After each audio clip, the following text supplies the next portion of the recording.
We are live. Thank you guys for joining us. It is August 2026, and we are here with, I don't know, I've been calling this alliteration the trilogy of talent.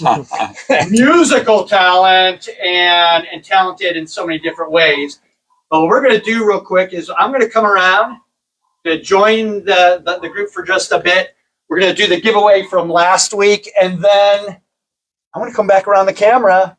And we're going to encourage people to share. We're going to have some conversation. I think I'm going to be more of a fly on the wall, but we encourage you guys to throw in comments, to go ahead and hit the like buttons and to share as well. And there's going to be plenty of incentives here. But if you were with us last week, we connected virtually with Scott Tater Lind. Some people don't even know his name. They're just like, it's Tater. It's Tater. Yeah, that's just how he's known. It's Tater, and Tater's been in the hunt industry for such a long time. He has been probably, top salesperson for Froggy's Fog, which is industrial fog for rock and roll, for hunts. Iconic fog products. They're groundbreaking. Groundbreaking. And so it kind of fits with the ribbon. Last thematic. Yeah, it's thematic for sure. For sure. But last week, Tater shared with us that he's leaving Froggy's Fog for no other reason, but there was a great opportunity to join Zentix. And Zentix is an electronic marketing platform that does electronic ticketing. It does the marketing, and it's almost from what for my armchair opinion, it's almost from the time you buy your ticket till forever. You can interact with your audience, and it's something that brings the new technology up to 2026 is probably even beyond the offering. So nice, Tater. Thank you for sharing your story, for doing the exclusive delivery of the news between two pieces of content, the interview and the quick preview. 10,000 people watched. Oh yeah, wow! I mean, that's Tater. Tater's a legend, and it was a big news when he left. So it's good. It's exciting to see. He's taking this step into new technology. That's cool. That's what it is. It is. I mean, it's like that's forging new ground. Yep. Yeah. Mm-hmm. But 10,000 views is like, and for musical folks, like something at Agora 5 times in a week. Yeah, think about that. Yeah. So in terms of numbers, it is really impressive. But I am pretty sure that we're going to have a lot of people watching here tonight as well. But if you've never joined our creative channel, kind of the magic is we give away stuff. So everybody who had some meaningful comments and shared this video, your name is in this hat. You got a pretty good chance of winning here. But who? Gavin, go for it, man. Go ahead, pick the winner. Okay, all right, here we go. So the winner of this is a T-shirt and glasses giveaway. Ooh, sunglasses. Oh, nice. So there you go, sir. The winner of the Tater giveaway, Robbie Ray. Robbie Ray never won, but we appreciate you sharing. We'll make sure Come on down. Come down. He is the next contestant, and he won. Yeah, that's great. But here is what we're asking, right? Because the community, really, we support each other. And in the very bottom left-hand side of your Facebook screen, there's an arrow. And when you hit that arrow, it will take this interview to a larger audience, right? And so we encourage you to share. When you share, just hit share in the comments. If you're making meaningful comments too, right? Meaningful comments too. If you're interacting with the video or you're hitting the like button or the heart button several times, we're going to throw your name in the mix. And then next week, we're going to draw 2 winners, maybe 3. All right, so first of all, let me introduce Zaza. Hey, what's up? Legendary guitarist. He's been in the space doing all kinds of hot stuff for many years with One Dark Night, and One Dark Night's going back on tour this fall. Yes. Again. Cool. And you guys know Ed. And you guys, everybody. Legends right here. Legends. Oh. So when I know the answer to this, I asked it before, but when was the first time that you guys collaborated on your first Midnight Syndicate project? 1998. Wow. Yeah. Man, Many years ago. the Galaxy 90s. far, far away. 90s. We released our first 2 albums on cassette and CD. Yeah. That's how old we are. I gotta tell you, I'm sort of fanboying this. I'm serious because Wow. I'm a fan. Like I got both of them here. It's amazing actually. I mean, Like, come on. Jeez. This guy. no, come I'm on. serious. I'm not just saying that. Like this is Midnight Syndicate in the house, in their house. Yeah. But what's but I know that everybody's going to say, okay, so what is so Deborah, thank you for the share. Thank you for folks that are jumping on here, but folks are going to what's the giveaway? Oh, yeah. So there is going to be a guaranteed Neil Zaza shirt. This looks like Nice. an N, or is it a Yeah, or it is a Z. You never really know, is dude. it an N Nice. or is it a Z? It's Come on. Neil You know what Zaza. I'm saying. And we're gonna pull out a You know Sharpie, what's so you sign. Yeah, of course. So we'll have a Neil Zaza shirt, right? You also we're gonna give a second giveaway, and there's gonna be That's a good looking shirt. Hey, Blankets thanks. Grove. Yeah, that's a good Yeah. looking shirt right there. That's the first t-shirt design that Gavin and I did together. We worked on it. Yeah. So that's We'll thanks for collaborate coming. on It looked like a project. collab. Yeah. Yes. Not only the shirt, but there's gonna be a CD that'll go. Yes, the go Blankets with it. Grove. Yeah, why not? And then listen, last week we had between those two pieces of content, we had 10,000 people jump in. If we hit 10,000 this time, Oh, we're gonna give away a third. This is gonna be only if we hit 10,000. We're okay. gonna give a Dead Matter. This was not only great music, but it is a great movie with some high-end talent. But if we hit 10,000, we're gonna give away that third That's a t-shirt, goal, right? right? Yeah, that's Something to share. love it. Love it. It is 2026. I'm going to start with these questions with Gavin and Ed, and that is Plankett's Grove, right? So how many we call them albums, collections, CDs? What do we call them now? Projects. Oh, man, Yeah. I think just- we got this would be our 16th studio album, but we have like 27 things There's out a lot. there because you have the movie soundtracks that we did, and you have these compilations that we did, but then like the stuff we did for Universal. Yeah. These like limited run Cedar things that we Point do and- and the Cedar yeah. Point and stuff like that. So it's like those are quick little ways to add the tally. Yeah. You had like 3 or in between those, there's like 3 little quick ones to add to the. But yeah, so this is A few. 27. It's MS 1027, which is crazy. It is crazy. That is insane. And Neil, the first time that you jumped up on stage, there's a band called Zaza. Mm. Was that Come hair on. metal? I mean, is that about- We're going there right off the bat. We have to. We're going We there have right to. off We the bat, have to. You legend. Yeah, so that was what year that was, but yeah, that was my first big band, and we toured regionally, we toured nationally. It was fun. It was a good learning experience. But like when people refer to Zaza, it's almost like another person, another time, another era. Like I was like a cub, like I wasn't fully developed, I wasn't fully formed. So now when I look back, it's like I barely know that person in that band or that music we did, but it was a great learning experience. It was a great time. It was a great era. I mean, there's nothing like what happened in that band exists today. Yeah. No, it was a magical time. It was magic. I got to I was a DJ at WJCU 88.7, and I did heavy metal from like 90 to like 2003. So this guy's music, I was playing, I was spinning. Exactly. I mean, that music is really, and I think it influences us. The heavy metal, Oh, yeah. the melodic metal that was really popular then too. I mean, it's a huge. But influence even on like us. in town, so like being out like in Willoughby, right? So the scene really supported in Cleveland.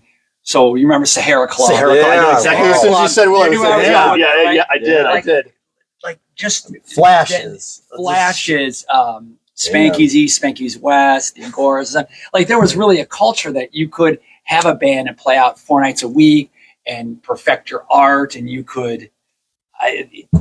Yeah. I know I sound like an old man. Get off my lawn, but that culture doesn't exist anymore. Like we could develop our art playing out. A lot of those clubs that haven't been around for years. I mean, I mean, you just look back and at all the great ones. Like you didn't even mention the Cleveland Cafe and Cleveland like, Cafe, come on. right? I think we just sit there and just start reading them off. Peabody's down under the Odie. Like it just, yeah, I think it was the Empire.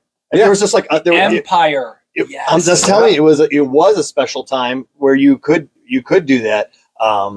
And the bands, but you had to be pretty good, which is why I always tip my hat to you, because it's hard. It was hard with all the bands. Everybody's trying to get in, and it was a highly competitive market at the time and stuff like that's that. what made everyone like. We would go see Billy Morris's band, right? Like, oh man, they sound really good. You got to kick it up. Yeah. You know, it like you would go, you'd stand there like, and you have this facade of confidence, like. Man, we got to up our game. I got to practice some more. Right, exactly. So competition breeds, It does. That's cool. It does. Now, the trilogy of talent would not be quite as impactful if it wasn't for the music. We don't hear Gavin's voice a lot, but we hear his music. I'm like the guy behind the curtain. I'm like the invisible something. Everybody's like, he does exist. Yeah, I'm I know. like, yes. Yeah, I'm sorry. Sure. Everybody's seen a little bit too much of me. I'm just gonna fade in the It shadows gets out here. to all the shows and stuff, the horror shows and stuff, and I'm kind of running in a different circuit. So Tell us a little bit about your solo. I know that. Listen, I don't have a copy of Parlemuse. cool, very cool. And I know that there's a lot of gaming and other things in your background. Give us just a quick 10,000-foot view of that. Yeah, so Parlemuse was a Victorian music project that I started. Actually, it was filming the Dead Matter. And I always collected antiques and stuff. I started a sheet music collection way back when, and just got a little curious, like, what does this stuff sound like, if you play through it? And it just kind of went from there. I'm like, hey, this is great music that needs to get out there more. Like, people haven't, heard this stuff in years. So that's kind of was the inspiration with that. But I've been an anime retailer for quite a while now. 2010, I think, is when that started. So doing a different scene of conventions and stuff. And then I did an album of original music with, it's called Vocaloid. Hatsune Miku is probably the most famous one. Like a synthesizer-based singers kind of, So, yeah, something different. And you guys are going to be at a probably a convention coming here soon? I'll be heading back down to Dragon Con for Labor Day, which is always a great time. Dragon Con in Atlanta, if you haven't gone, it's just, especially if you like cosplay or anything kind of, you just like to be creative, just going down there, it's like so much fun. It's like the whole, show. I don't know, what is it, 10, 12 hotels in downtown Atlanta, just teeming with people in costumes, like for 4 days straight. And every, tons of great guests from the horror scene and the sci-fi scene, film and literary people and gaming and just a lot of everything in pop culture. I've been to that and I've been to Comic-Con, and I have to say Dragon Con kicks, right? it's just I'm biased because I love it there. But it's amazing. It's an amazing experience. So heading down there with the new album to meet the folks down there and always a good time. I know I'm going to take a quick detour because a lot of folks are like, what's my incentive to share, right? That very bottom left-hand side of your screen. When you press it, we hope that you would leave a comment saying that was shared. And then we're going to give 2 giveaways, Blankets Grove and a copy of the new CD. And there's a reason why a CD exists. I'm going to come back to that. And then Anil Zaza, and they're going to be, is it a Z? Is it N or a Z? Or is it an N? Well, I guess it's both, right? If you look at the T-shirt, you'll know this is Neil Zaza. And then if we hit 10,000 views, last week we hit 10,000 with Tater, then we're going to sign and give away a classic, Dead Matter. But we appreciate you guys joining.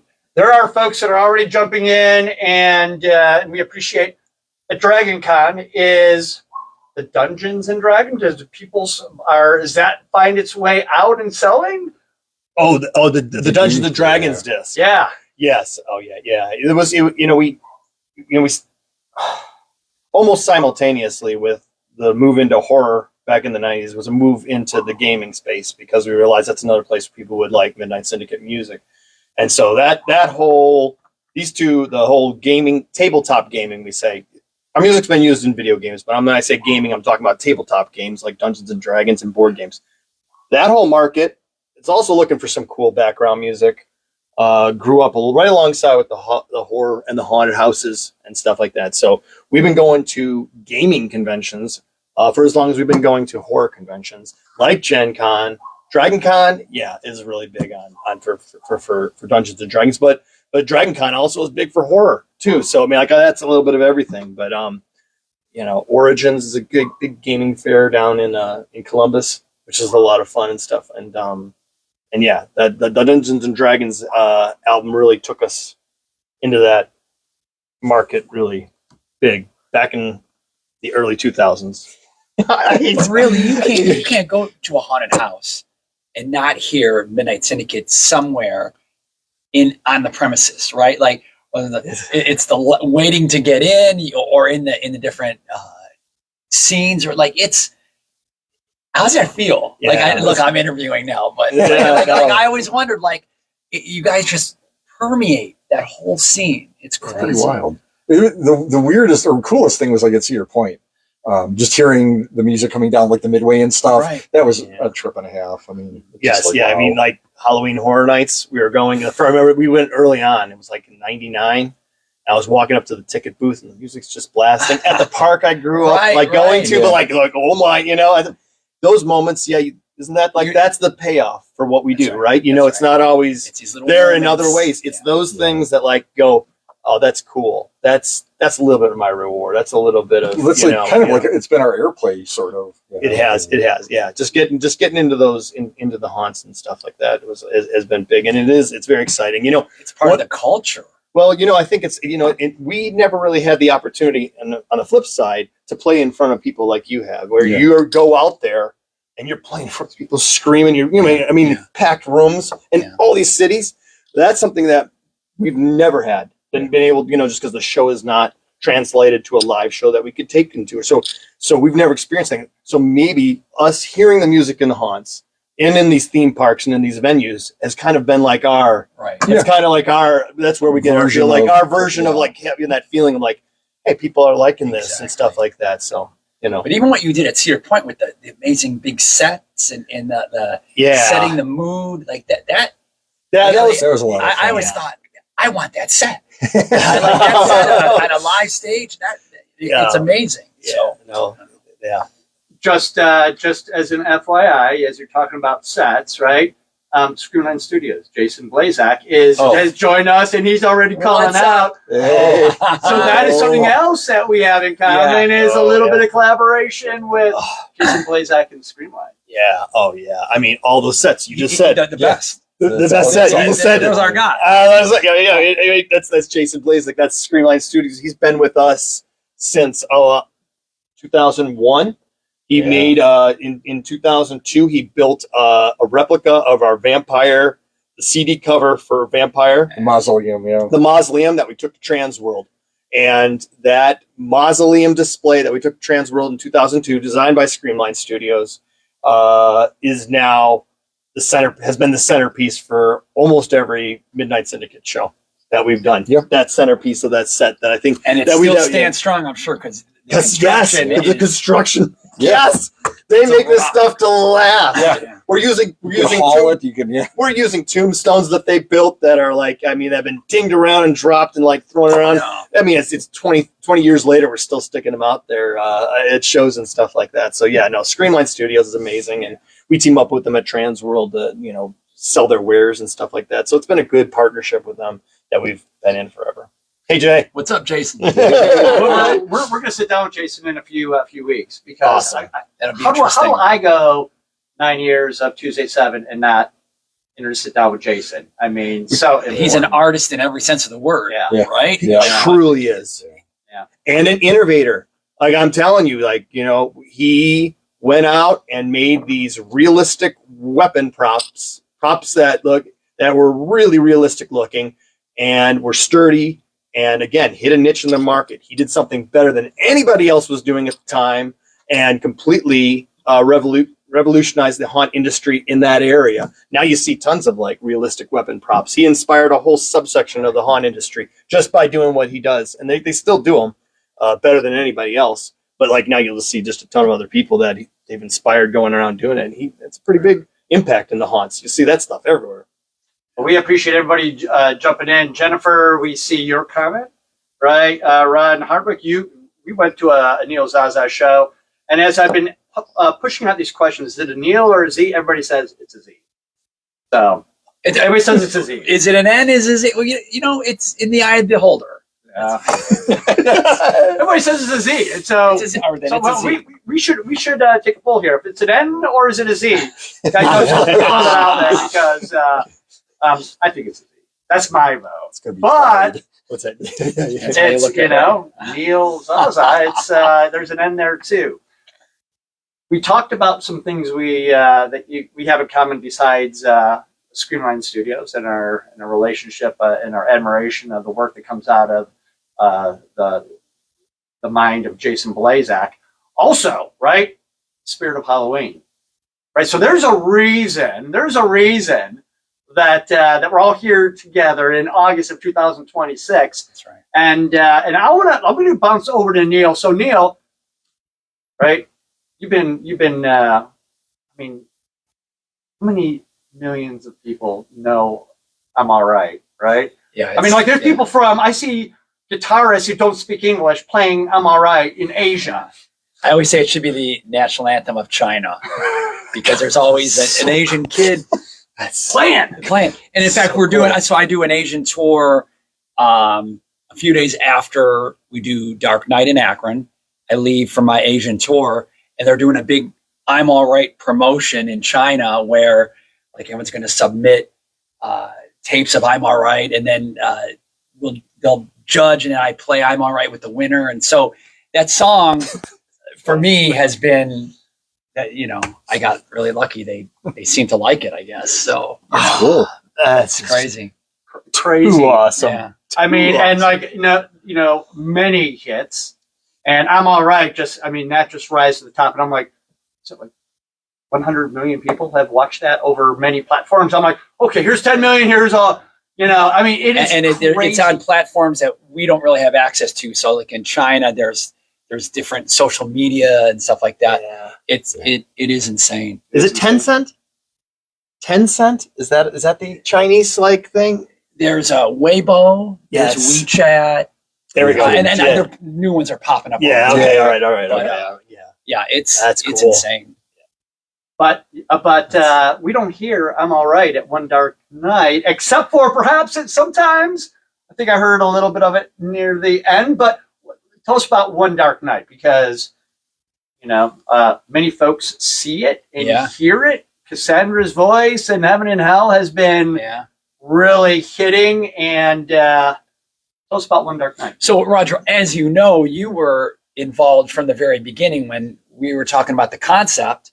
Of course, we met with you and Beth, and we were talking about, how do we bring this to life? We want to do the music side of things, but we want to bring the experience to it, and of course he does it. Him and Beth do it so well. Yep. So I'll say this: One Dark Night has transitioned over the years. So I know they always say that in business you need to disrupt an industry to innovate it and to change it. So I've been sort of the disruptor of my own show in that every year we tweak it, we change the story a little bit, the music, the direction, the production and everything. But then every year I tweak it and I kind of flip it. So we started out as all instrumental classical, Gothic classical, and then we added ballet to that. So then it was classical and ballet, and then we started adding some vocals in. Now it has turned into this big rock show where we do some classical stuff, but it's very thematic. Where like the story is the real monster is within us. Like we love the universal monsters, Frankenstein, Dracula, but the real monster is when we look in the mirror and who we can be. That sort of the thing. But so yeah, it has evolved over the course of the years. We do have Cassandra Carson singing, Connor O'Brien singing. It's a big rock show, man. You got to come out. You got to do it. So, And in addition to, right, the soundtrack of Halloween with this trilogy of talent, there was also some collaboration, right? And I'm sure that some of the haunts that also played Midnight Syndicate were part of your video shoots. And so I know because, right? Weekend Schoolhouse, Yeah. that was amazing. We did one of the videos there. We just did one at Nightmare Cleveland. So it's been, it takes a village, right? And we're talking about how all this stuff cross-pollinates, and we're all, it's amazing the culture we have for what we do in town. Yep. Zaza, do you sing? I do not sing. You do not? No. Adelis, do you sing? I can get by. You get by. You do I a can get really by. good Edith Bunker, Right, right? On some side project. Okay. Am I right? Yeah, maybe. I don't know if anybody. Roger, can you sing? I can sing in the shower. So my dad said, he told me, he says, I think you're a tenor. You should sing tenor 12 miles away. Oh, okay, all right. I walked right into that. I'm just like, oh, really? Right, You said that? Oh. Anyways, but you do some singing, right? And Yes. Vinyl Arcade. Yeah, you yeah. you absolutely bring the pipes. Gavin, do you do any vocals? I do from time to time. This guy sings. Yeah, I was doing some more solo stuff than anything else, but I was actually playing at a lot of the anime conventions, singing some of the songs from the shows and stuff. So He's ridiculous. it was fun. He's being Who's super that? modest. No, I went to see him play, and he sits down at a piano, with nothing else accompanying, starts ramming out this piano playing, starts singing in Japanese. I'm sorry. What? Yeah, that's what he does. That was I'm like, fun. come on. Yeah, That's no, great. he's got some good pipes, and he's actually one. There's a couple Midnight Syndicate songs on the Cemetery Gates album Oh, that yeah. actually feature that were released, under the Gavin Goszka name, that you can listen to, then you can hear them. Yeah, Lost See for and Not Your yourself. Savior. Lost and Not Your Wow. Savior. 2 songs that are like rock, like I don't know how you say like Yeah, rock, they're kind of darker, like Yeah. not industrial, but like kind of Yeah. yeah. So yeah, give those a listen. You'll see Fun what stuff. he's all about. So that's pretty good. Teresa Rose says, knows a little, can sing. Teresa, you're lying. But But she can sing. Oh, Teresa Teresa can has the sing. pipes, right? And so, and the way you know that somebody has pipes is because they're chosen to sing "Great Gig in the Sky" or "Wish You Were Here," which I already told Beth. I says, when I die, somebody's got to come up and sing "Great Gig in the Sky." And it's Teresa. So Teresa, you've been Teresa chosen. nails it. Yeah, she nails it. Yeah. And thank you guys, everybody, for jumping in. Again, we want to encourage you, even if you're not watching the live, you can put in comments and we can respond, right? And if you share, we want to encourage you to share. And then in the comments, put share down so we can make sure we put your name in comments. And if your name is chosen next week, we're going to get a sign. Neil's going to sign this Z or an Z or an N, but you'll choose if you're the winner. And if you are chosen, the first name we draw is going to get a choice. Because you might be a Blankets Grove. You may want the Neil Zaza. So you're going to have to make a choice if your name is chosen first. And then the second winner will get either the t-shirt, the CD, or the Neil Zaza. And then if we hit 10,000 views, we're going to throw in a good old like classic. Dead He's Matter. good at this. He is. Yes, he does. No, Roger just does this. He's just He's a good. bit Good old natural. He Dead is Matter. so natural. But Dead Matter, I mean, that was like that was a real movie. Can you believe that it's been like in August of next year? It will be 20 years since the Dead Matter started principal photography. That's crazy. 19 years from now. 19 years ago, right now, we were right in the middle of filming the Dead Matter. 19 years. Where does it go? I don't know I don't realize how it's been 20 years since the Dead Matter. We were down in like Mansfield filming with you down at the reformatory, getting rained out one of the nights. That's all right. But we went back. We got the shots done. But yeah, and I mean a whole section I mean, we're coming up on our 30th anniversary for Midnight Syndicate, and it's just a lot of looking back. And you look back and you think of all the things like starting out, in the 90s, trying to get the music out there in that time period where you didn't have digital, streaming. You had to take the music to the store and get some store owner to say, yeah, I'll buy these, and stick the display up near the counter and hope they sell, and do that over and over. That's all you could do, back then, if you didn't have a distributor like we didn't. And like, you think back to that, and then you think of all the things in the Dungeons and Dragons stuff, and then you think the Dead Matter, and then you think the live stuff. I don't know. It's been a journey, and I'm doing a lot of reflecting, and we haven't even gotten to the 30th anniversary yet. But I find myself looking back right now and just thinking, lot, we've lived through a lot. We were just going through some of the old equipment back in the dungeon over there, archives. All of our obsolete equipment. I'm like, who's going to appreciate this? Neil's going to appreciate that. I was showing the old O3D mixing board and the D88s, these hugely bulky, completely obsolete items that cost. It's so easy now. So much technology. Yeah, it really is. Oh my gosh, the D88 cost like $5,000 or $6,000, maybe $6,000, I believe, at the time, and when you think of what you could edit on it, like it was just like record, or you messed up, go back to the beginning and re-record it. All it was is just digital, like the quality that you're used to seeing on 8 tracks, and like 8 tracks, not like more. Still tape. 8 tracks, it's still tape. And you think back to that, and you think of what $5,000 will get you now. Screaming computers and sample libraries, and every guitar, processing thing, all on your computer. It's crazy.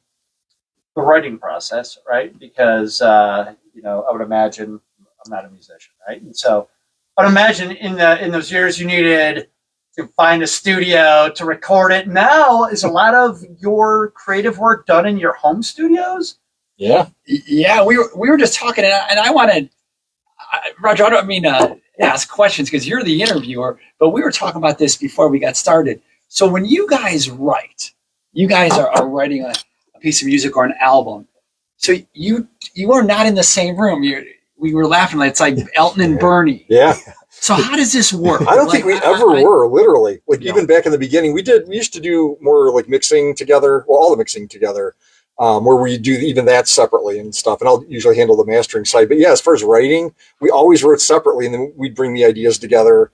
I tend to write more like just piano sketches, rather than full arrangements. It tends to bring more like arranged things, so you can actually. So then, when you say, "What do you think of this?" and then you'll say, "I think we need to lengthen this section." Yeah, we should put this.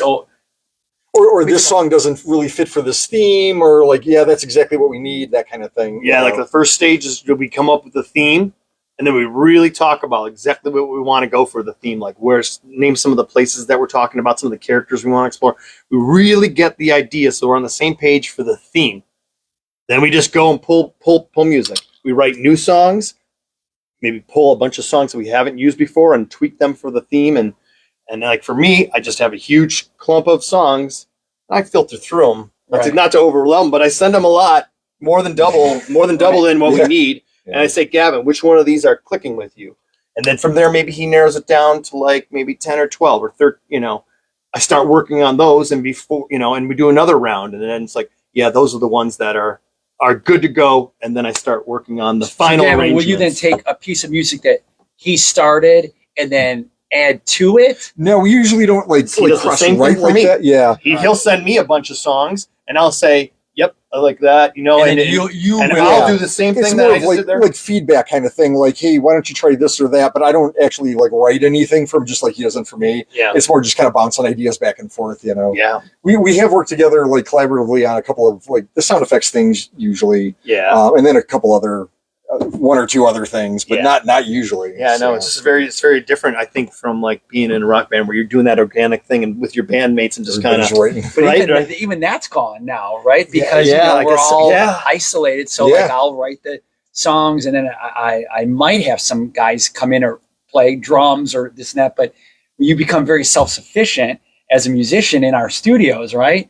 I know what I want, so I might as well just do it, because by the time I I tell someone what I want. I could have just done it yourself. something. Yeah. Or drop a track. You know what I mean? Like get something enough that you can give to somebody who'll be able to play it, properly.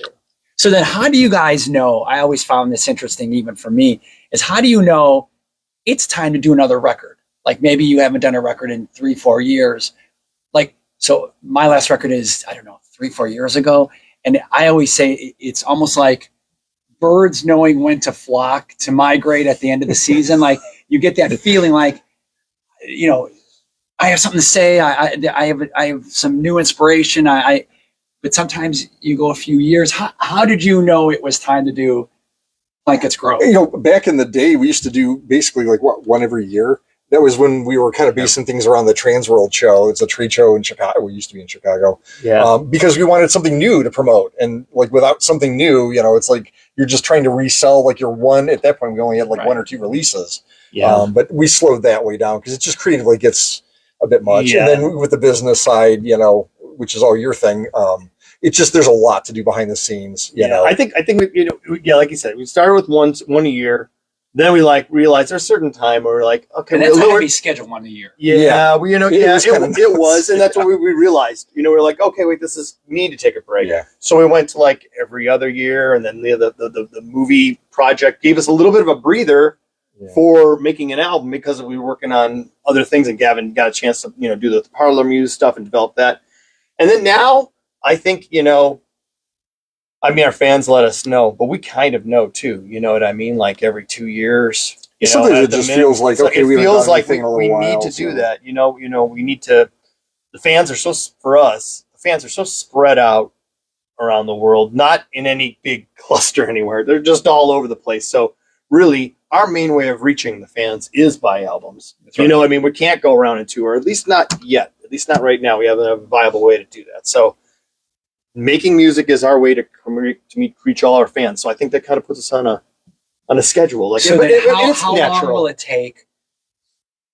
For me, it takes about a year to do a record. It just takes that long. Yep. So same for you guys. Or are you guys faster than me? For me, no. For me, absolutely. I need much advance. The best work I do is if I have so much advance time. Right. And this one, we actually started 2 years ago, and then we got the Universal gig last year, which delayed it. So I even had more time to work on this, which is great for me. I do best when I can really process things and kind of take things at a nice slow I do my best work, I think. And then you step back maybe, and then you come back to it and it's not what I thought it was. Yeah, or I hear what I missed. Yeah, exactly. Now, Gavin's this was a very different process for me this time around.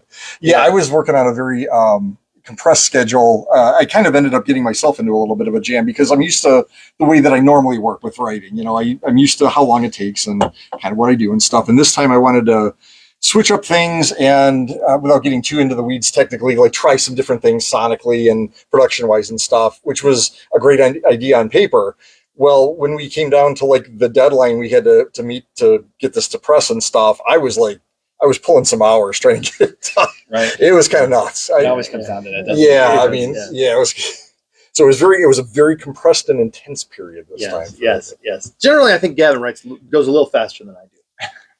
Just generally. That Brimstone Club was it just happened. I mean, it was crazy. The raw ideas, not the finished songs, but the raw ideas for that came down in a night or two. Literally, the songs were there. So that's a rarity too. But it's done when it's done. Yeah.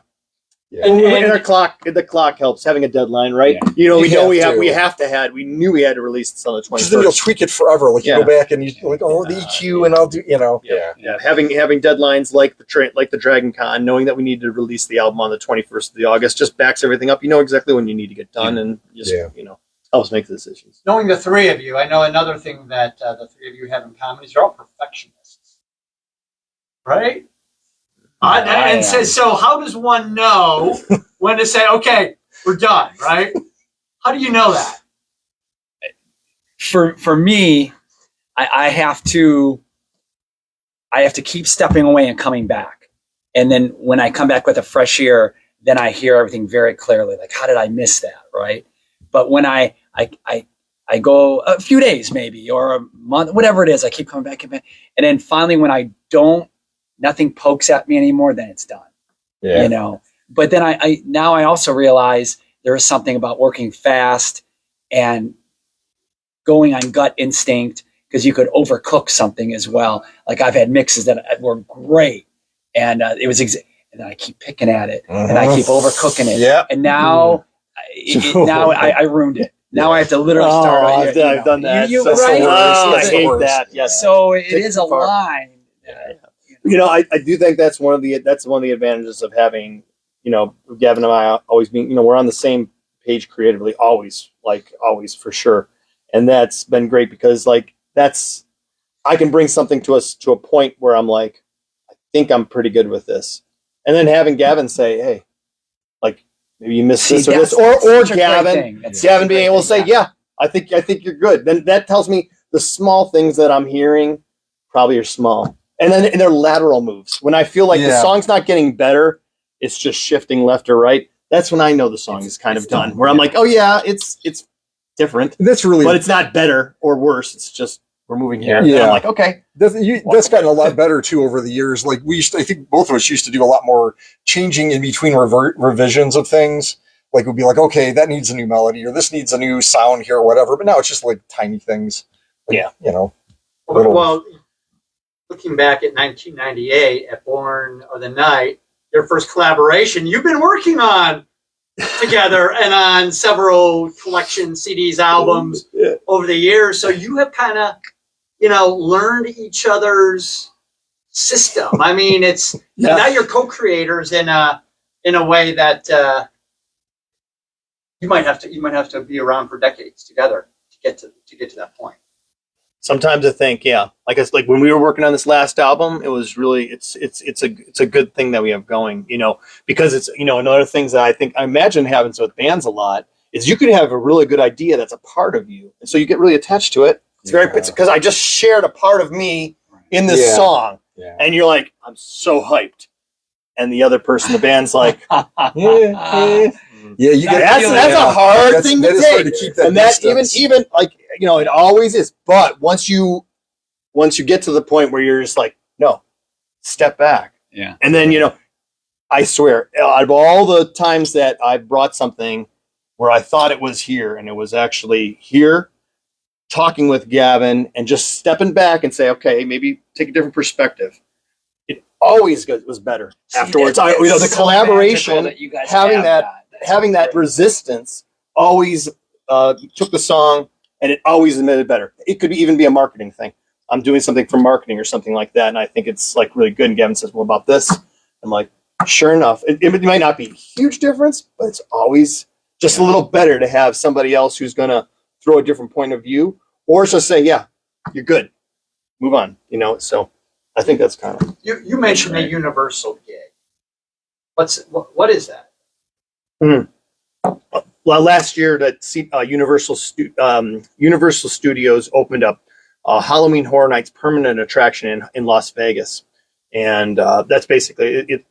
There's no other way to describe it. It's like a year-round haunt. There's 5 different haunts in the area, plus a big area where they have like shows and an interactive area where actors come and talk with you, and there's food and drinks, kind of like the old Jekyll and Hyde's, which I bring in my favorite restaurant place of all time. But like, it's got a little bit of that vibe going, and they needed they needed music, and so we worked with Halloween Horror Nights for so long now.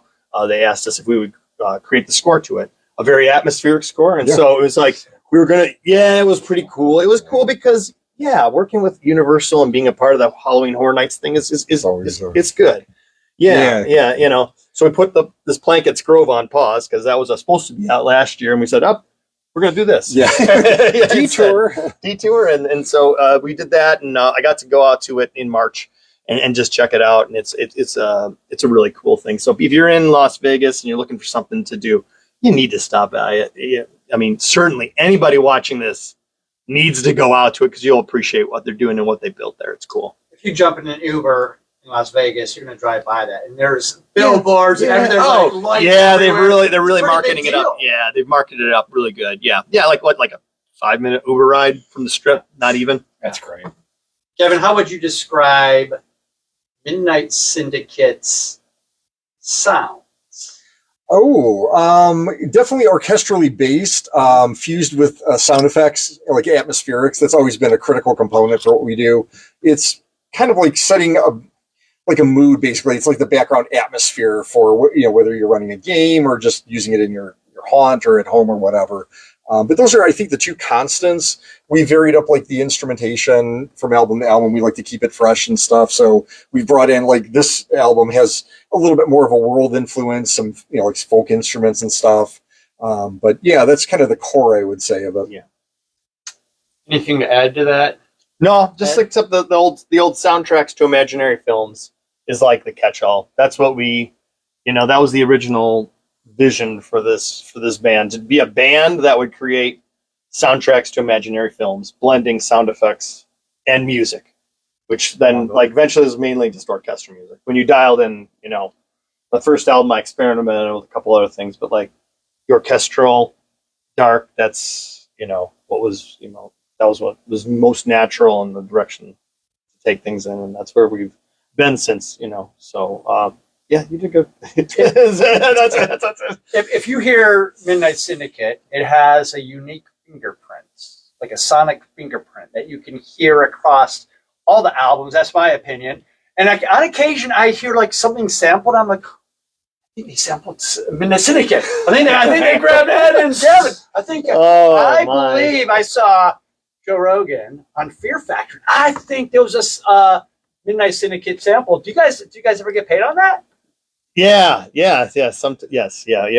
We Midnight Syndicate's made its way out there into a lot of different places and a lot of different. Yeah. There's a lot of people that like. There's a lot of people like to use the music. Maybe not tell. Maybe just release. Maybe take some of the music, put it on one of their records and release it and stuff like that. Are you serious? We've had it. Yeah. Well, I think they're both looking at each other. Yeah. Like, don't talk about it. It's not. No, what it is? What is it? Is it that we really did something different when we started out, and I think I've been thinking about this a lot because of 30th. All right, so I'm going back and thinking about things, and I'm like, back in the 90s, there wasn't any Halloween music didn't really exist. You either had Monster soundtracks, Mash, right? You had Monster Mash. You had sound effects tapes that were getting recycled, Or you have like campy stuff. Or you had like pop rock, or you had heavy metal, or maybe a soundtrack to a horror. But like when you talk Halloween music, when we would go to a distributor or something, they didn't know what they said. Halloween music. The first words out of their mouth were sound effects CD. What is Halloween music? This is the 90s I'm talking about, and so when we came out and we're this Halloween music and this Halloween band is having, in all their stores, we're all in the costume stores. I think people just thought some people thought we were library music or something. I don't know what it was, but like, yes, there was just a ton of artists that decided, and companies that just took our music and would put it in products and like, wow. Yeah, it's been a huge thing over the years. And it would have been so cool if maybe they would have asked, like, cause we could have like done something together. So, but like, So it's happened a lot that our music's. So you never know when our music's going to pop up there, but it's cool. It's good. Now, Neil, you've taken some old classic, like the origins of One Dark Night, right? One Dark Night goes way far back there in its origins, and it's evolved over the years. When was the first One Dark Night show? It was 2018. 2018. And that format was gothic classical heavy music that had the feel of what you would hear at Halloween or something, Night on Bald Mountain or Adagio in G minor or something like that. But it has since progressed, and so now all the newer songs, I give them a heavier feel, something a little bit more substantial. Like the next single we're going to release in September is "Moving in Stereo" by the Cars. But the version, in that original, there's always something in these songs that we do. Like there's a heaviness and a darkness in "Moving in Stereo" that because it's a deep cut on that record. Oh, and it's like loving it. This is my favorite song on the album. Right, I love that. right. It's- But there's an evil, and you just got to bring that out. You have to, So that's now I look for songs that have a semblance, something in there that you can hear or feel, but I want to focus on it. And I want to bring it out and make it the feature point of the song. Like one breath, every breath you take. Every Breath You Take has always been the evilest song. I know many people like to have, we want to have that at our wedding. Yeah, do you know what that song is really about? It's about obsession and possession. Yep. Yes. Yes. So I thought this is the perfect tune to make dark, because it is the darkest Oh, that's song awesome. ever, right? It Like is. I'm watching you.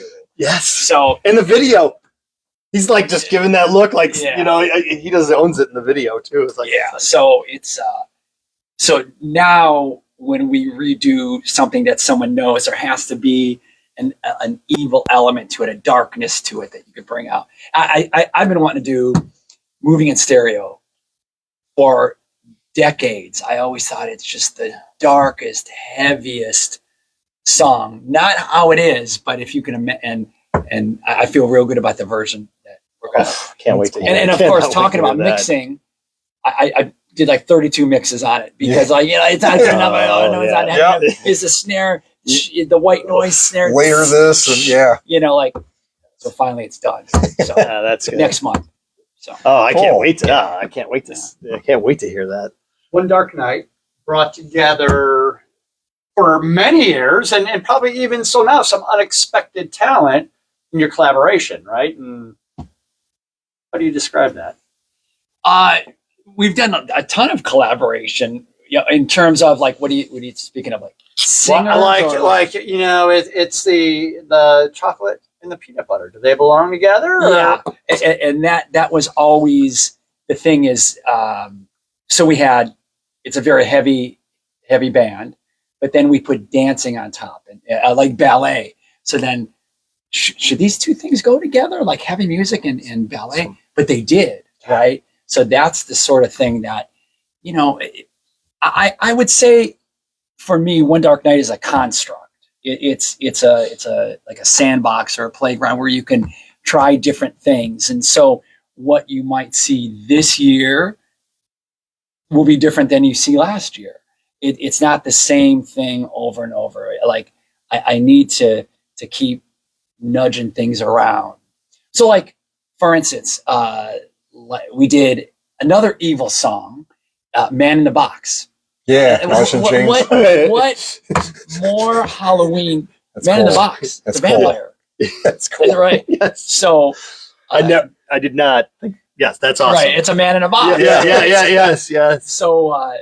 So Joe Shaw made a coffin that Joe. rolls out, and Joe and Luna were involved a lot in last year. And Nice. we're going to do something with Night Fair this year, right, Joe? Yes. And Luna, right? Joe, hey Joe. Yeah, I think Joe's watching. But He'll again, give you another one. great craftsman, like the great mind. So when we were thinking Absolutely. about what we were going to do last year for Dark, I wanted to have our singer Connor come out of this coffin, and we have these two. We call them Hell's Bitches. I'm just going to say it, and we say it in with love, right? Yeah. They're like go-go dancer kind of. They roll them out, and our guy Connor, they lift up, and we needed a very special prop. So Joe built this thing, but so I went to confer with him on what it was, and Joe built this I don't know, origami, this paper coffin with like all the details, and it's like this. The coffin had the lid in this. It was detailed. Joe, you're the man. Yeah. So. Oh my goodness! It is. And I remember, right, Antonio Kelly was wearing a black ballerina dress, and she was wearing a full A beard, beard, like yeah, a bearded freak. lady, yeah. Nice. Yeah. So brought together, ballet Yeah.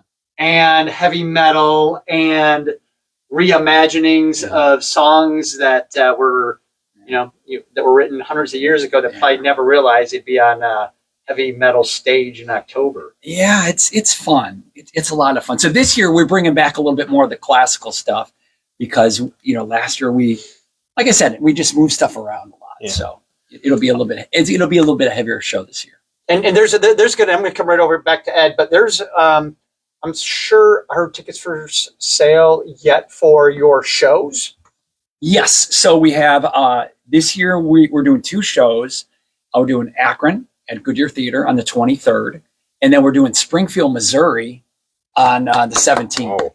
So tickets are on Nice. sale for both of those. That's And we started rehearsing last night. We have we call it the Kumbaya. So like we'll get together with just like little amps and and we can, hey, what's that verse? So you could talk over it, like you're singing Kumbaya at a campfire. Yeah, nice. And so now the work starts. Now we're exactly. in full season. Are we there already? Yeah, End of but August, and it's I feel I feel like we are. I have a question for you. Yeah. Do you find the pressure to reinvent the show every year? Is that do you find it invigorating, or do you find it a really more pressure? It's a good question. I find it invigorating once I pick up momentum. So when I'm thinking what to do, or like if I need to rip a section of it out, then I do feel like like it's a lot of work, or how am I going to get that done? But once I pick up momentum, then it's invigorating. Yeah. But then I can feel like after rehearsing last night, I'm like, yeah, this is going to be great. And so now that gives me the sugar, the sugar rush to continue on. Yes. It takes away a little bit of the stress. And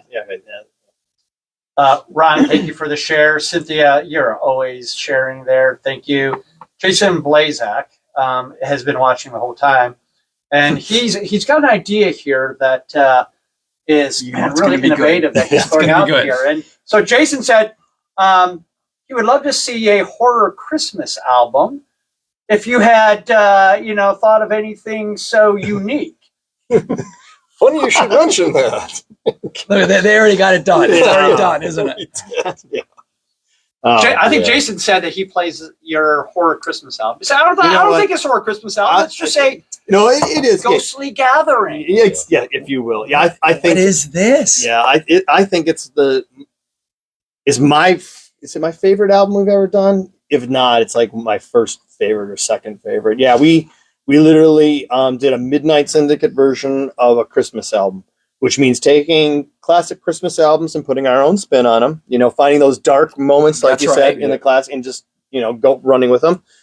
Writing a few extra songs of our own to throw it on there, and then just for the research, I just dug into every permutation of Christmas and the holidays and how it's celebrated around the world, and used that research to inspire, just images and for the music and stuff. Like it was a tremendously fun to research, tremendously fun to create, and I just think it's us at some of our best, because like there's tracks like you did a version of like Dance of the Sugar Plum Fairy. It's just so powerful. I hear it to this day. And I'm just like, come on. It really March of the Tin Soldiers. I did Sugar Plum Fairy. It's cool. It's fine. But the March of the Tin Soldiers is the one that Gavin did. When I hear that today, the whole epic feel of that, it makes me, when you write something, you're just like, it's that album we listen to every Christmas. Yeah. Like my family and I listen to it, regularly, and it makes me smile. I'm like, glad we did this. So yeah, and I think the cool thing is we wanted to steer away from just Christmas song in a minor key, like just instantly transpose everything into like a minor key, and that's all you do with it. A lot of them aren't really. There's major sections in there too, and it was more about like just kind of adapting the arrangements and giving them a darker feel, but they're not all like just dark. Sometimes they're beautifully dark. Yeah. I like stretching when we go, because that gave us a chance to do things that are not necessarily darkly beautiful. Yeah, going into a little bit of this, like it's not so it's haunting, but it's also I like going in that direction. It's balanced. I like to think of that album as very balanced. And while people like Jason Blazak and myself, whip out Midnight Syndicate after October, right, to listen to, your kind of Christmas rendition, One Dark Night, close closes down, and then sometimes one Silent Night Yeah, which is shows up too, which is a heavy Ooh, metal okay. rendition. Okay, of- we have okay. a bunch of nights going on. That's No, okay. It's like a Night for every franchise. season. yeah, I love it. This is Yeah, so we have one Silent Night at Goodyear Theater this year, December 19th.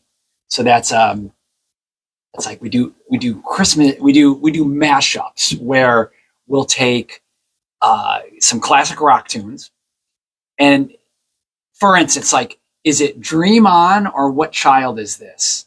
Is it Baba O'Reilly or Hark the Herald Angels Sing? nice. Is it That's cool. God Rest You Merry Gentlemen or Highway Star by Deep Purple? Wow. So it's we kind of have fun with mixing it up, and That's it's, cool. It's a fun show for us. That's So, cool. That's cool. I like the idea. Another thing in common. Oh Yeah. yeah, absolutely. I wanna borrow upon what's probably more than a century of experience sitting around this bar, right? Man, we're old. Right? Yeah. Would that be When accurate? somebody says I'm that, almost 100. Just myself. A lot of experience, right? And there's young musicians that are going to watch and be inspired. I know that, Gavin, you had mentioned before, and I think most artists, right? And 287 is kind of a community of Yeah. creatives. And I think what we all have in common, in addition to, this trilogy of talent, is that sometimes it feels like there's a download. Some people might call it like divine or something where it almost feels like we're not doing the writing, we're just recording, we're the scribe. And I know that Gavin, you had said before, you're like, listen, sometimes it just felt like it almost wrote itself. Like, Yeah. you get in that mode. Describe that. Yeah, it's almost like you're channeling ideas and stuff. It's very, I mean, for me personally, it's very rare. Like, usually there's some songs will be easier, some ideas will come easier, but then other ones you'll just have to really kind of work at and stuff. But it's awesome when that happens, when you're just like, okay, I'm just like going with this thing, and it just kind of rates itself, and Do you just keep it going? Like, Yeah. if you're like, if I'm in that muse mode Yeah. or that zone, you're Yeah. like, it's 2:00 in the morning, you just keep going until it ends? yeah, kind of, because you don't want to turn it off. Like, it's like if you're on a roll like that, the last thing you want to do is go like, well, I'll just come back to this tomorrow, and maybe it'll be there and maybe it won't. It's gone, right? It's Yeah. gone. But yeah, it's very cool. Ed, do you experience that same, or are you more mechanical, or is it both? I don't know. it's a fascinating question. I don't know. I don't think I am. Hmm. Like, no, everything is like, for me, is very, I don't know. It's all really up here in my head. I'll tell you this. I try and stay open to the creative forces wherever they are, no matter where I'm at. Like, even if we're out to eat at some place way out in the middle of where people are trying to go, well, I'm not. Sounds like I'm a jerk. I'm not. If people are trying to go, I'm like, hey, wait, just give me a quick second. But if there's a really cool chest with an amazing image of like some woodwork in there, I'm gonna grab my camera and take a picture of that, because those images make a picture of where I'm at. The things around me inspire. That's what inspire me to write music, and I'll look at that, and then maybe the song will come in my head, and I'll process it in my head, and then and transcribe it. But no, I don't sit down and just start writing straight like Gavin does. I don't do that all the time. I can't even remember any time close to that. Like, for me, it's very much like I think in my head, I process the song, and then I do my best to go to the keyboard and play one line at a time and build enough so that when I go back to it, I'll remember what was in my head, and that's it. Or I'll sing into a microphone instead of singing into a tape recorder back in the day, Yep. or like my phone now.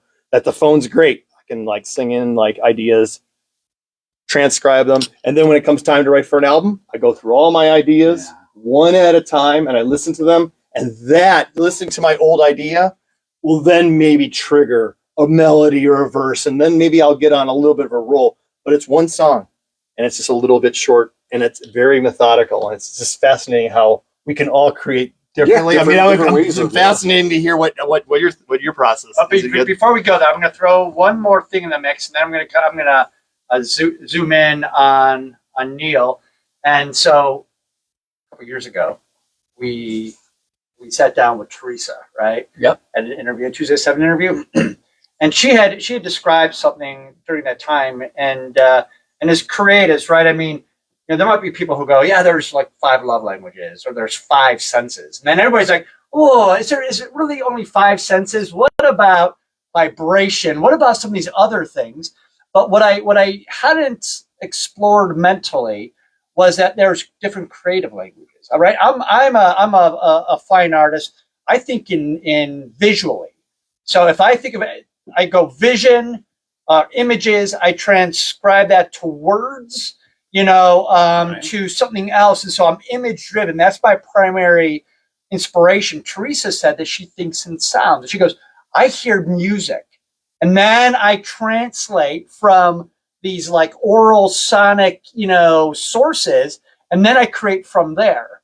And again, I'm image related. Does that ring true with anybody here? Do you think in sounds, or like what's your creative language? I think I love it. I think that's how we go back and forth. Like we write music that artists listen to and then they create. Yeah, I'm getting inspired by the artwork around me and the images, and yeah, very much images. For me, that's what sets me.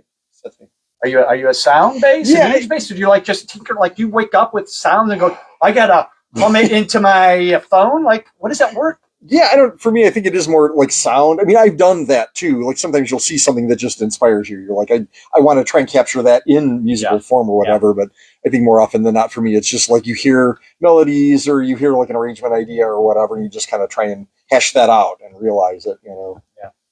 All right. I'm going to come up here. You know, so the 2 questions, right, are, do you kind of tinker with mental sounds, and does that translate? No. And then is there a download of some sort where you're like, you know what, the muse captures and maybe if one were to say, you know, like how did I'm All Right, which, you know, has seen like 300 billion views across the world. Like there was a process there that I'm interested in. For me, it's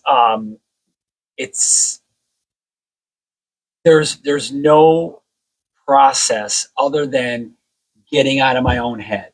So if I'm overstimulated by maybe there's too many people around or too much conversation or too much social media or TV or like my mind is closed. I can't create. I'm overstimulated. I can't. I'm not in that space. So like whereas like maybe you guys have a lot of voice memos, I have no voice memos because when it's time to write, like, so I mostly write when I'm on the road because I'm away from everything. I'm in my hotel. I'm not worried about this or that, or I got to take my car to get fixed, or I got to all this like nonsense that goes through our head. So when my mind is clear, then it's like like a divining rod. Then I can enter. I can allow things in. So then if I'm writing, then I can process that. But I have to be in a mental space to write now. It doesn't just like a lot of people write all the time. I don't write all the time. I write when I feel that I have something to say, or I feel like there's something inside of me that like there's something going on. I don't know what it is, and then I'll write my next record. Like remember I was asking you guys, like how did you know it was time to do the album? Mm-hmm. Like we just get a feeling, and then I'll write for that feeling, and then I exhaust all of my compositional ideas. I'm done now. Like I said, I did my piece. Now I'm good for another year or two. And so it's let it recharge. Let it recharge. But for me, it's about allowing me to hear what's in my own head, not be interfered, because we know we're always on a screen. I'm always on a screen. You're on the computer. You're on social media. Like you're overstimulated so much. And I always say, I may be going down a rabbit hole, but can you imagine how amazing it was in 1895, 1750, where there's no music, right? I always say there's too much music today. You can't escape. It's in every commercial. Yeah. I can't go to the gas station and fill my tank up without that. The screen plays it, yeah. Screen with a commercial blaring at me. It's just, so they're playing it over the speakers. You can't go to the studio. You can't go to Chipotle. It's just overstimulation. Can you imagine how wonderful it used to be to, like, you would go see, you went to see Tchaikovsky or Mozart or anyone. You worked in the field all day. You worked in your house. You cooked. It was and then you hear this music, and you're like, it must have been magical. Yeah. And now we don't have that magic anymore because we're just overstimulated. And your focus is only on that at that time. It's like, this is what I'm here to do, is just listen to that, you know? Right. I thought this is fascinating. I just gotta say, both. I had never really thought of that. You know, that's. But Well, it's even look at, like, but it makes so much growing sense. up, we had records, right? So we had the attention span, or we invested. We sat down. It sounds like an old man, right? Sat down. We pulled out the album. Like, we're committed. We're like, we cleared our minds. We're reading the credits, lyrics. You smell the paper of the album. We don't even have that anymore. Yeah. No, Because- we force it. I force it, right? All right. I got to because I'm trying that, but no, I don't want. No, he's making a good point. I don't want that. But that is the point. Is sometimes we're just so overhyped up that we can't accept whatever creativity. Yeah. Whether you're No. Roger, if you're writing something, writing words, you have to isolate. You have to fast. In not necessarily food fasting, but you need to fast sensory fasting a little bit. When you think Whatever, I don't know what I'm saying, but No, I think it's really. No, it is. You think about some of the classic albums that like worked as albums. You know, some of the concept albums from like the 70s and stuff. Like, I'm huge into like Genesis and stuff from that era. sure. You could tell a story across an album like that, where I don't know if people have the attention span, generally speaking. I mean, there's always exceptions, but like now, to do that, I mean, if you were going to create a concept album, what kind of appeal would it have? You know, because you're being kind of forced to listen to like 45, 50 minutes of a story, and I just don't know. Is there interest in that anymore? But But would the wall exist? Yeah, right. I know. yeah. Sorry, the Simple moon through concepts. exists. Like, yeah. Would 2112 exist? Yeah. Or Lamb Lies Down on Broadway or whatever, you know.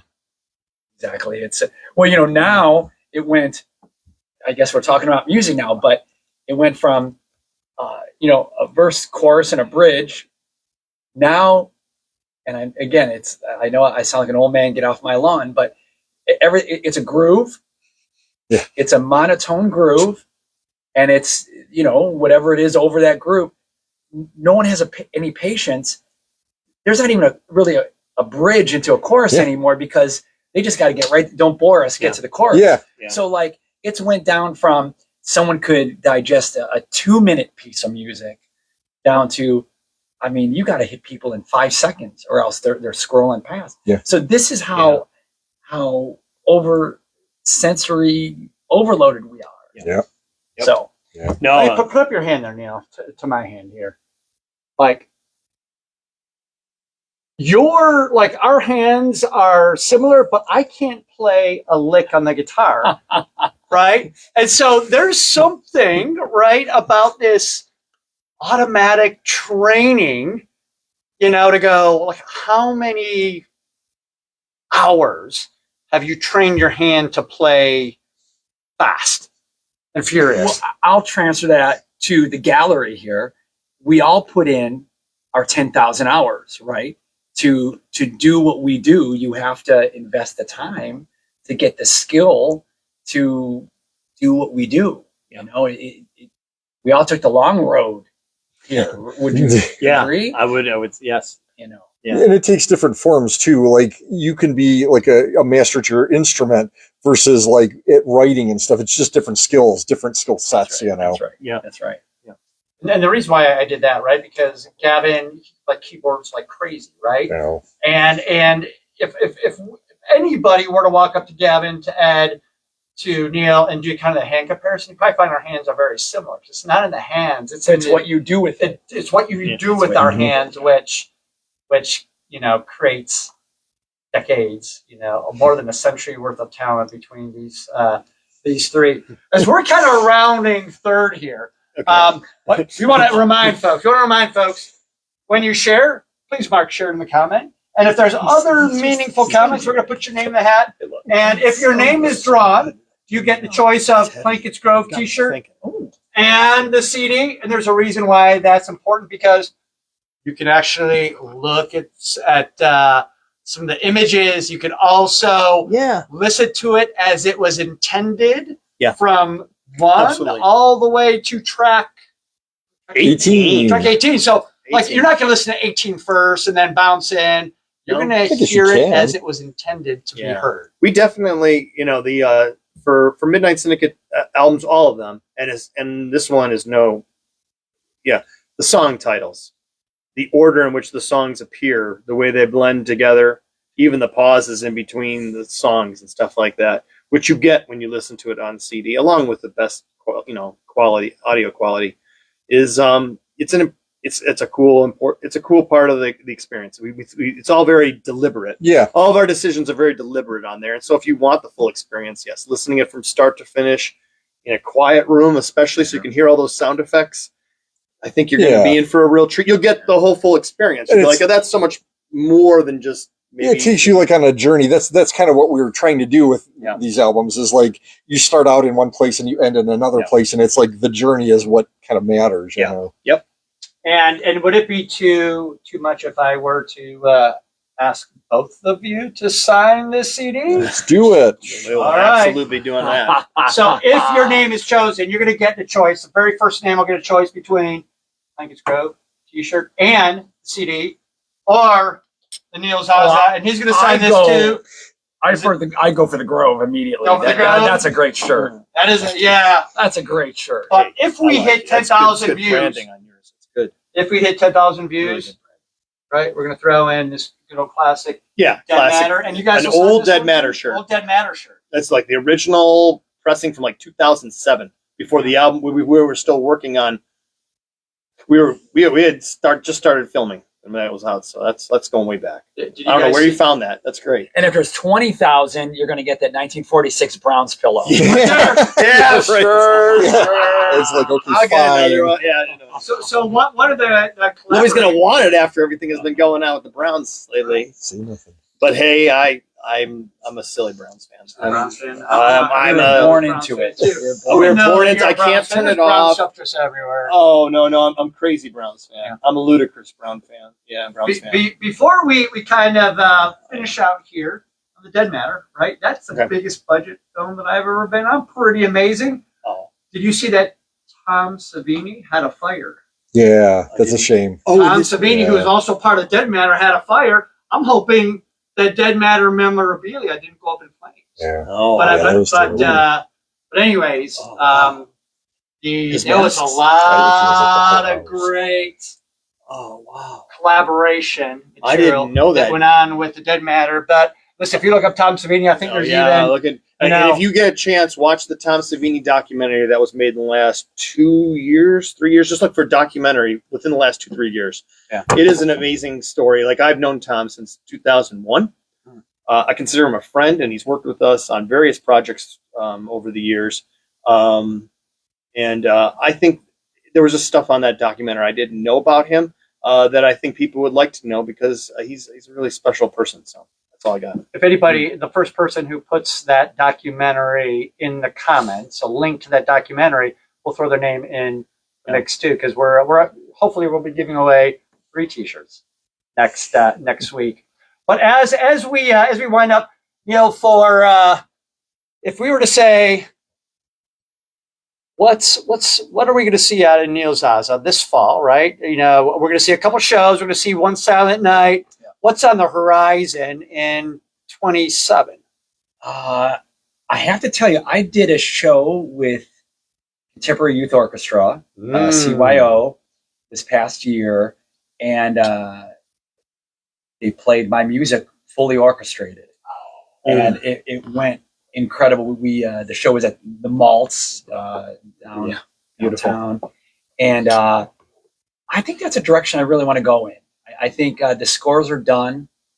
Christopher Marin did the scores, and we're ready to go. So I think that's going to be this orchestral direction is going to be something I'm going to pursue. I just started releasing a new video from that show the past few weeks, and the reaction has been really good. And it just takes what I do in my regular day job, my music, and it takes it to another level. That's interesting to me. So That's it'd be cool. That's amazing. That's cool. And if you don't already have a shoe sponsorship, you should, because those are some pretty cool kicks. You have some guitars. I always see like you know, I mean, there's some guitar makers that are. Yeah, I have a new the Neil Zaza signature made by Court. It's incredible. It's absolutely incredible. It comes in two colors, orange and black. So you'll see these shows. I'm using either an orange or black guitar, and it's awesome. It's great. Life is good. Life That's is awesome. good, right? Life Yeah, is that's good. awesome. love it. Yeah. Listen, we play music. We create music. How bad could life be? Yeah, right. I know. Yeah. There could be worse jobs, right? Yeah, absolutely. Campbell, what about you? I know that you. It feels to me, right, that you're always creating stuff. What is the rest of the year and 2027, maybe beyond? Look for you. We shall see. I'm going to leave that on a very mysterious note for me personally. Yeah. Of course, I think I'd mentioned before that next year is our 30th anniversary, is Midnight Syndicate. So we'll be working on some things, some special things for that. But we'll see. We'll see what happens. You know, you never know. You never know. Ed, I know that that you do, and I mentioned this earlier, but there's some people who are going to be watching some portions. You do a crazy Edith Bunker with Vinyl Arcade, but you are like I always see like there's always stuff brewing.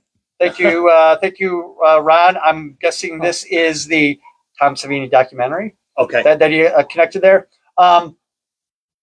What are we going to see from the mad genius spine of Ed Douglas? Yeah, I mean, Vinyl Arcade is a lot of fun. If people are looking for something to do on a weekend, come on out and see us. It's a lot of fun. But you know, there's a lot to be done with the Blankets Grove. You know, we gotta get the music out there. So it's gonna be a lot of focusing on that right now. Yeah. Now it's out. You know, we've let our fans know now we're gonna have to take it and like get it around to everybody. So that takes a lot of time. Once that clears, I think the 30th anniversary has been on the radar in the back of my mind for the last 6 months longer. And so I'm thinking, how do we make it special? What do we do for 30 years? It's like it's a milestone, and then you never know. Like You see you back on in stage? this industry, anything is possible. Like, I mean, we can all be sitting here and like 2 months from now, everything can change. You just never know. Like now anything can happen. Like yes, there are a million different potential things floating around. Will any of them land? Will that change our plans? I don't know. But yeah, there's just, one thing for sure is we'll do something with the 30th. And I'm really looking forward to looking back because I think it's fascinating. I don't know. That's also part of the joy, just kind of looking at the journey that we've been able to take with all Everything you learn, kind of. everything you learned, everything you went through, and stuff like that. It's a cool thing. So I think that's what we're doing. I do know that many people who are watching have experienced your live show out at Cedar Point. That was like the break the fourth wall, like lights out, people showing up and then disappear. Like that show was memorable in so many ways. Is there a possibility that we may see you guys back on? That would be awesome. Yeah. You never know. Like, here's the thing. We said it when we right after the last time we did the show. We have a great relationship with Cedar Point, and like every show we did there, I mean, it was really big success. So so it's like everything is it's a great relationship, and so is the chance of us coming back there at some point in time.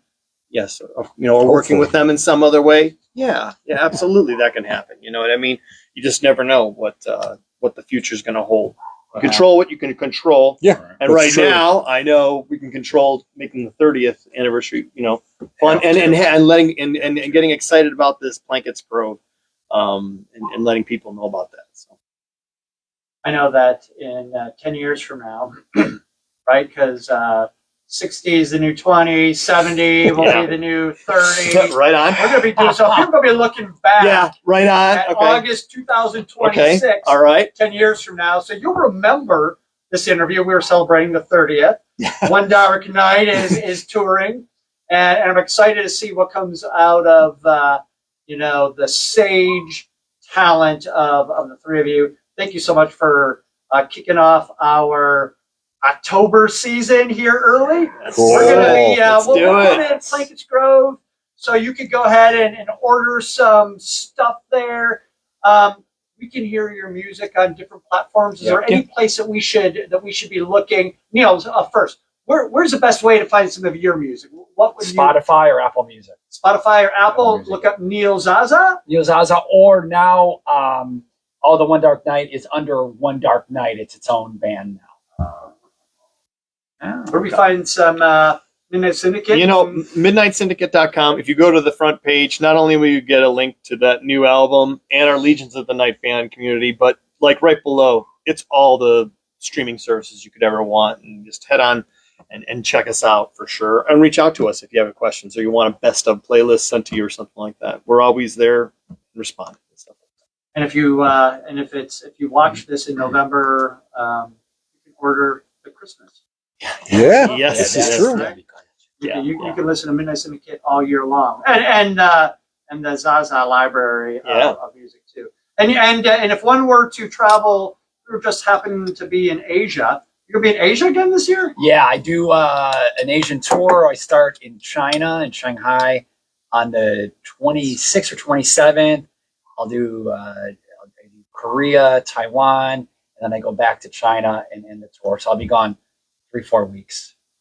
That's cool. That's awesome. Thank you guys for sharing your writing process, the influences. You're kicking off everybody's like 10,000 people. You're going to kick off their Halloween by being inspired by your music.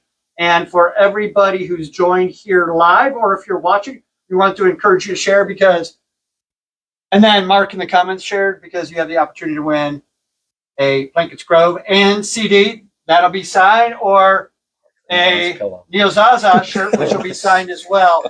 And but we appreciate you guys sharing and everybody joining us this week. Cool. No, but I should. Catch you next time. Later. Take care.